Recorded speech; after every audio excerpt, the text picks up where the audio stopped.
Welcome to week 1 of Education 253, Diverse Learners at Marietta College.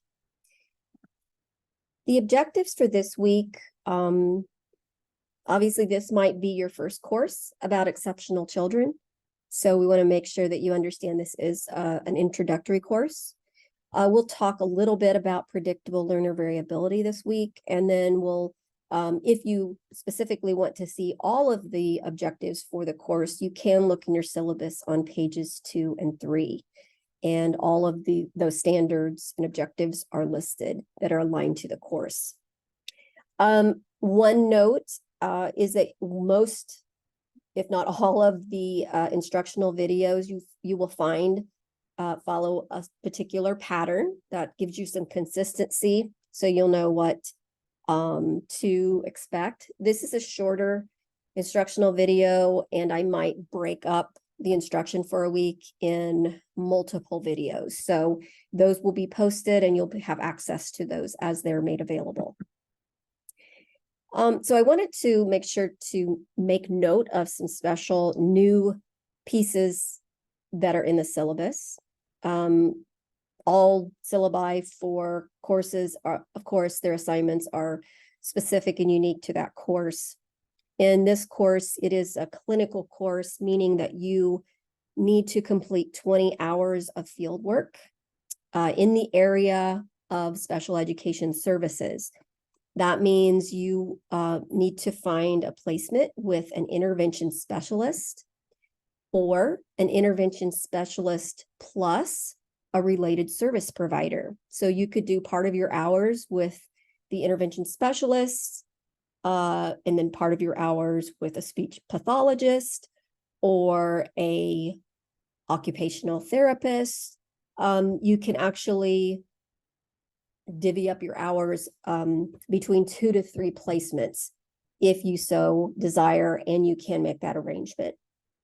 Because this is not your first placement or clinical course, hopefully you have or can easily get a relation started with a school district near you, and you can do your field in that school. So for those of you that aren't familiar from 120, there is a clinical placement survey in the homepage on the table that we ask that you fill out. It just lets us know if you need any assistance from our end. We don't actually find your placements, but we can definitely be a support system for you and help you navigate through that process. Some districts require, if not all, require background checks, fingerprints, and so forth. So some need to have anybody coming into the schools approved by their board. So we suggest you get on that as soon as you can, so that you can not be stressed about getting those 20 hours in. You will do clinical reflections. That's part of the clinical placement portfolio, which includes your completed timesheet of 20 hours, signed or initialed by your teacher or teachers. You will also have an activity checklist that will be provided within the next couple weeks as you get out to your placements, and weekly articles, videos, podcasts, and so forth that you'll be assigned. You can access those Monday through Wednesday. And on Wednesday by 11:59 p.m., we ask that you respond initially to the prompt that you're given in the Canvas discussion board.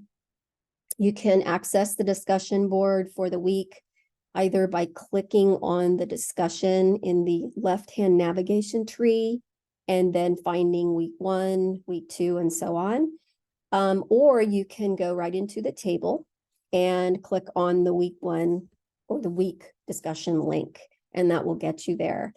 There's 2 parts to the discussions. You initially post your response to the prompt, and then you have until Sunday at 11:59 that might be Friday, 11:59. I'm sorry. The time is on the homepage.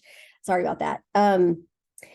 You will respond to at least 2 or 3 of your peers, making note of what their response to the prompt is, and just responding in whatever way that you'd like.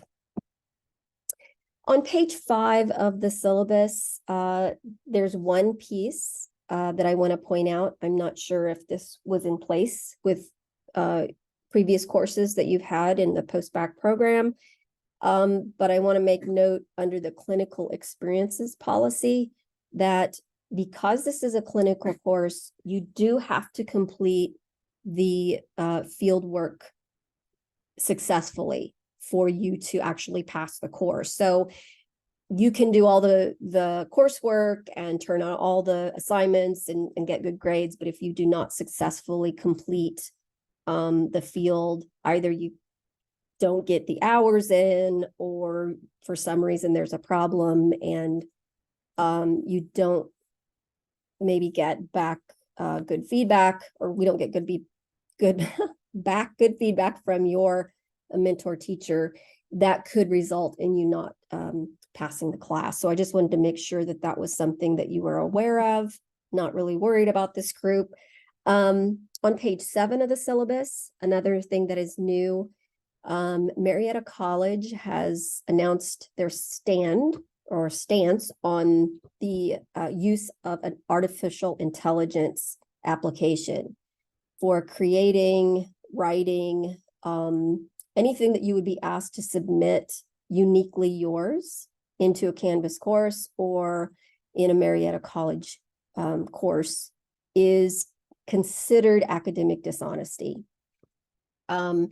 It's interesting. It's created quite a bit of controversy. So definitely if you are part of a district with your clinical piece and the district allows the use of AI, it might be a good conversation to have with your mentor teacher.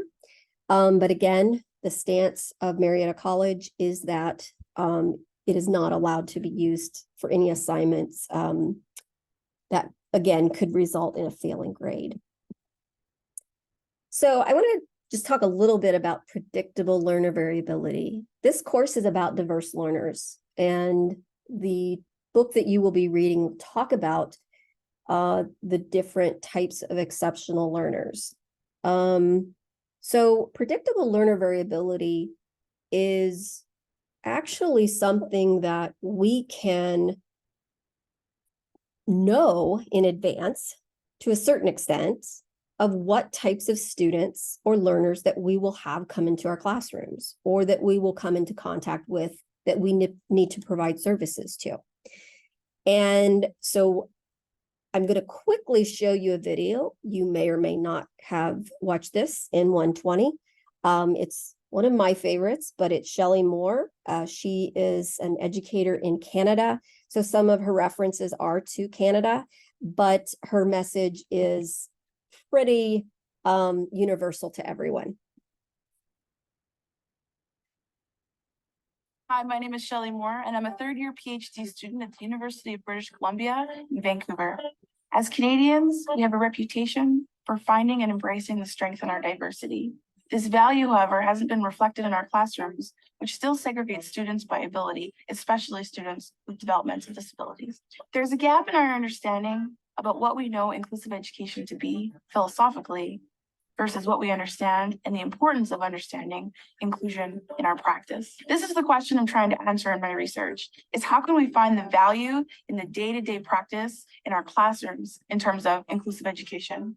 So how am I going to explain this to you? Now I can sit here and try and describe this, or we could have a little bit more fun. Why don't we go bowling? So let's talk about bowling. You have 10 pins, you have 2 balls, and you have a lane.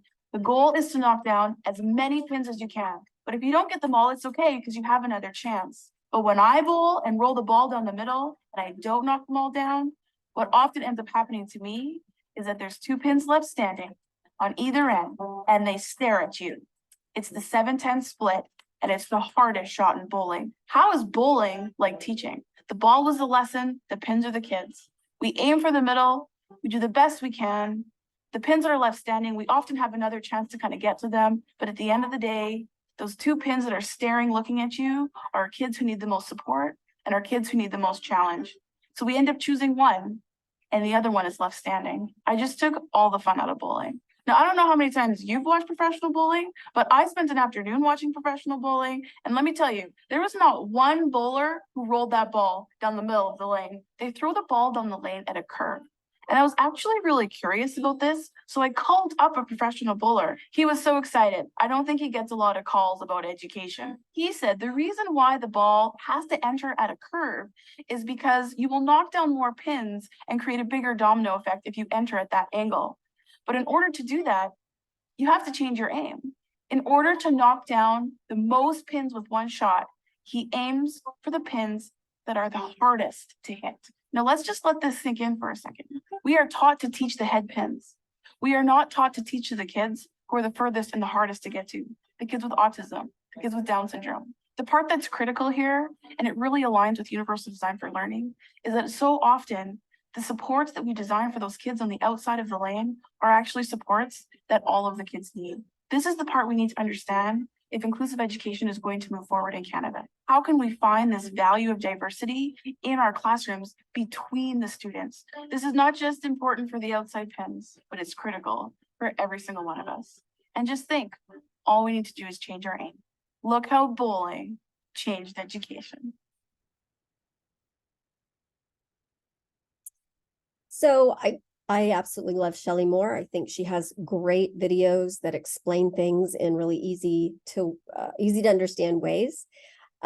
This is, and I'm sorry for the blurriness, but this is actual data from Ohio. I believe it's 2019 to 2020. This is just sort of a graph that shows you the disability categories within the state. So if you look at this, it's somewhat obvious that with a little over 36% of students in K-12 having specific learning disabilities, it might be that there's a high probability at some point you will have a student who has an SLD. So in thinking in terms of high incidence, you also have other health impairments. A lot of time that includes ADHD, speech and language, autism, and so forth. So if you look at this, you may not, your first year teaching, have anyone in your classroom with a disability. And then the next year you might have 3 or 4. But the point of looking at this is going back to that predictable learner variability. Without even having students come into your classroom, we can plan for all of the diverse students that we're going to get. And remember that we are not one-dimensional. We're not even two-dimensional. So there are students that will come in with academic strengths, but maybe social, emotional struggles. We might have students who are very strong in one subject and not in another. We might have students who have trauma and students who have behavioral issues. So we have such a plethora of variety that we could potentially have that it makes our job a little bit easier as teachers if we know that we can plan for those needs before we ever even have those students. Because in a lot of, unless they are intense supports, which is a tier 3 in MTSS, you really could use a lot of different accommodations for all students. And what I tell my students in class is, let's work smarter, not harder. So that's one piece to think about. Here's another way to look at it. You can see that specific learning disabilities, this was a different year, and I believe this might be nationally. 41% had some type of learning disability. So yes, what that tells us is we should be prepared that we will have students who struggle with reading. We will have students who struggle with math. we don't have on this because within the realm of Ohio, gifted and talented is not protected or provided an IEP. So I know some states, they do have IEPs for gifted and talented, but it's the same thing. You're going to have a variety. And even within all of those students that you could possibly have with specific learning disabilities, there's such a huge range of the type of struggles and strengths that they have and they bring to the class with them. So again, this is a shorter instructional video, but coming up in our next week instruction, we're going to look at special education history and law. With that, we'll talk and have an introduction to IDEA, one of the laws. And please note the assignments and deadlines on the Canvas course. So thank you for joining me for this week's instruction. And again, just make sure that you're keeping up on the Canvas page and making sure that if you have any questions, you're reaching out to your instructor. Thank you.